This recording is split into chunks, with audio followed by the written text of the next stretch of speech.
Estamos em um dos maiores centros de piedade popular franciscana do mundo. Estamos em Canindé. Mas o tema do nosso programa hoje não vai ser sobre São Francisco, não. Vai ser sobre pecado e perdão. Vamos falar um pouquinho sobre o sacramento da confissão. Qual sentido esse sacramento tem na sua vida? Por que se confessar? Vamos juntos, que hoje nós vamos falar sobre o sacramento da penitência.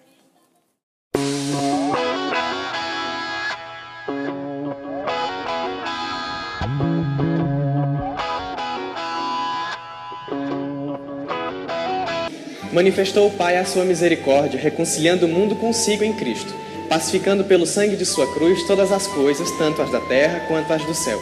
O Filho de Deus, feito homem, habitou entre nós para tirar-nos da escravidão do pecado e nos levar para a sua luz admirável. Jesus Cristo iniciou o seu ministério neste mundo, dizendo: fazei penitência e crede no Evangelho. Jesus concedeu o poder de perdoar os pecados aos apóstolos e aos seus sucessores, instituindo assim o sacramento da confissão na sua igreja, a fim de que os fiéis caídos no pecado após o batismo possam se reconciliar com Deus. Afinal, a igreja, além da água, possui as lágrimas, a água do batismo e as lágrimas da penitência. Bom, mas antes da gente entrar a fundo no nosso assunto de hoje sobre pecado e perdão, que é o sacramento da confissão, nós vamos saber das pessoas o que elas acham do sacramento da confissão, qual a importância que esse sacramento tem na vida delas. Vem comigo. Bom dia. Bom dia. Nós queremos saber assim, quanto tempo que você passa sem se confessar?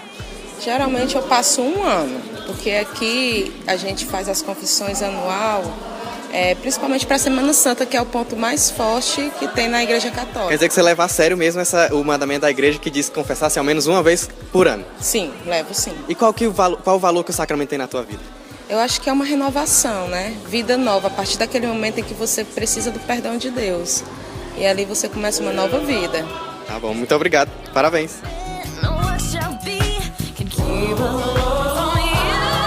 Quanto tempo que você passa sem se confessar? Aproximadamente 3 meses, porque assim, durante o ano eu faço a confissão na Semana Santa, na Quaresma, eu faço o jejum, aí praticamente 2 vezes no ano, as datas mais importantes.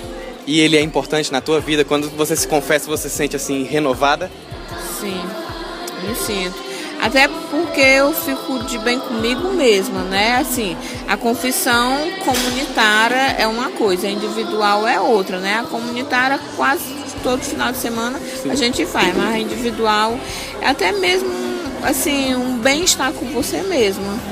Muito bem. Ah, ela tá fugindo ali, mas ela não vai fugir da gente, não. Ó, qual a importância que o sacramento da confissão tem na tua vida? Assim, eu acho muito importante porque a gente se aproxima mais de Cristo, né? Quando você sai da confissão, você se sente assim mais leve? Porque tem gente que fala isso, que se sente mais leve quando sai da confissão, é verdade? Com certeza, porque a gente está conversando, está desabafando, deixando aquilo que a gente sente que angustia a gente lá, né? E assim, a partir do momento que o padre absolve, dá a bênção a gente, é muito confortante. Tá bom, muito obrigado então. A prática penitencial é amplamente atestada a partir do século II. Neste início, nós não temos uma reflexão teológica sobre o tema. A partir do século VI, a prática da confissão se tornou frequente e tinha por finalidade assegurar a perseverança do fiel na comunidade eclesial. Pouco a pouco foi-se criando a prática de se trocar o perdão por flagelamento, orações repetitivas e até dinheiro. No ano 1000, essa prática já tinha sido imposta. Porém, essa prática não nasceu das autoridades da igreja, ou seja, os bispos, mas sim de missionários e até de leigos que davam o perdão nessas condições. Decorrente da tentativa da igreja de conter esta prática, veio o mandamento de confessar-se ao menos uma vez por ano.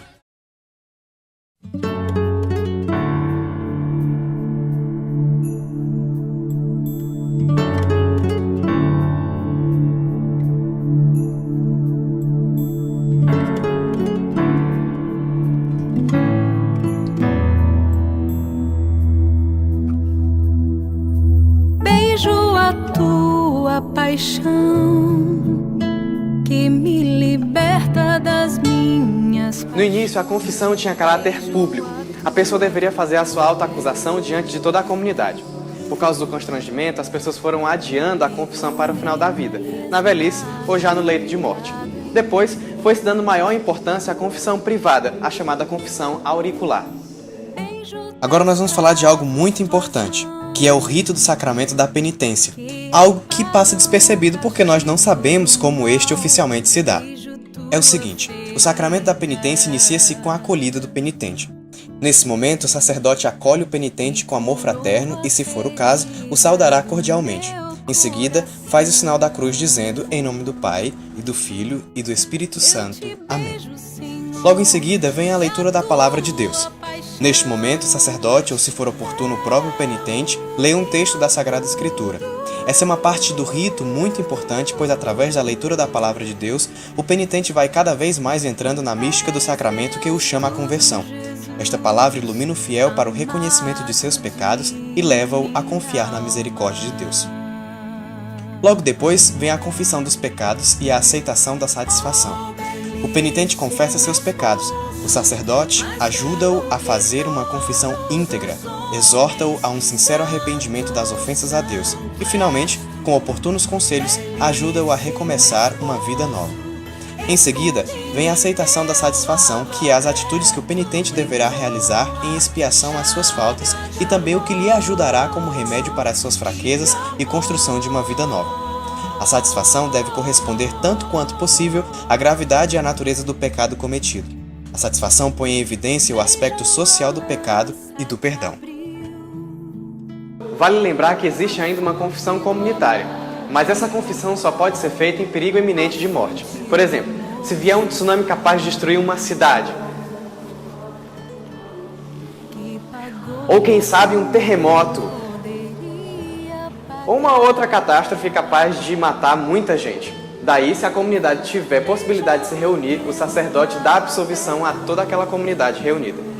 Bom, e como sempre em nossos programas nós damos um embasamento bíblico para todos os temas que nós resolvemos tratar, nesse não vai ser diferente. Vamos lá! Os testemunhos mais antigos sobre os procedimentos penitenciais na igreja referem-se às comunidades paulinas, com o objetivo de manter a comunidade pura do mal, excomungando o pecador. Essa prática era precedida de exortações e censuras e não eram definitivas. Ela tem seus fundamentos na primeira carta de São Paulo aos Coríntios, no capítulo 5, versículo 9 e seguintes, e também no livro do Deuteronômio, no capítulo 19, versículo 5. É importante ressaltar que Deus continua sendo Pai do pecador e que jamais nega o seu perdão ao coração arrependido. Encontra-se na dogmática católica como fundamento para a instituição do sacramento da penitência por Jesus o ligar e desligar encontrado no Evangelho de São Mateus.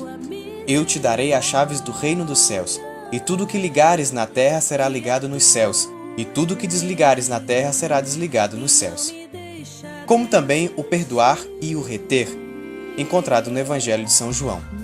Aqueles a quem perdoardes os pecados lhes serão perdoados, e aqueles a quem os retiverdes lhes serão retidos. Não sou digno de estar aqui, mas eu conto sempre com tua misericórdia, que atua em mim e não me deixa desistir, que atua e não te deixa. Esse tema ainda é bastante polêmico entre muitas pessoas. Tem gente que não se confessa porque não sabe o verdadeiro sentido do sacramento da confissão. Algumas pessoas não se confessam porque julgam primeiro a santidade do sacerdote ou a falta dela. De maneira bem sucinta, nós vamos explicar algo que pode ajudar muito a você que ainda não se confessa porque vive procurando o Padre Santo. O que pode esclarecer isso tudo são duas frasezinhas: ex opere operante e ex opere operato. O ex opere operante é uma doutrina utilizada pelas igrejas protestantes, que acredita que o sacerdote ou o pastor só poderá ser canal da graça de Deus de acordo com o nível de sua santidade. Já o ex opere operato, que é a doutrina da Igreja Católica, vem nos dizer que a graça de Deus acontece na vida do povo independentemente da santidade de um sacerdote. Se o padre é santo, ótimo, mas se ele tem seus pecados, não vai ser por isso que Deus vai deixar o povo perecer de sua graça. Afinal, quem não tiver pecado, que atire a primeira pedra. Na oração eucarística número 5, o sacerdote reza: E a nós, que agora estamos reunidos e somos povo santo e pecador, dai força para construirmos juntos o vosso reino que também é nosso. Todos somos pecadores, mas pela graça de Deus é que nós conseguimos continuar aqui a buscar constantemente a santidade. Teu sangue lava meu pecado, é o sangue pelo qual eu fui comprado. Com certeza tem muita gente perdendo a chance de receber a cura para as enfermidades da alma. Vivem procurando sacerdotes imaculados e irrepreensíveis. Fique sabendo que só quem perde nessa história é você. Esse nosso F5 de hoje vem para te alertar sobre essa realidade. A graça de Deus agirá na sua vida de acordo com a importância que você der a ela, da mesma forma que o pecado será tão importante quanto a sua adesão a ele. Este foi o nosso F5 de hoje. Curta e compartilhe a nossa ideia no Facebook, no Twitter e no nosso site www.diferente.tv. Você está na TV Diferente.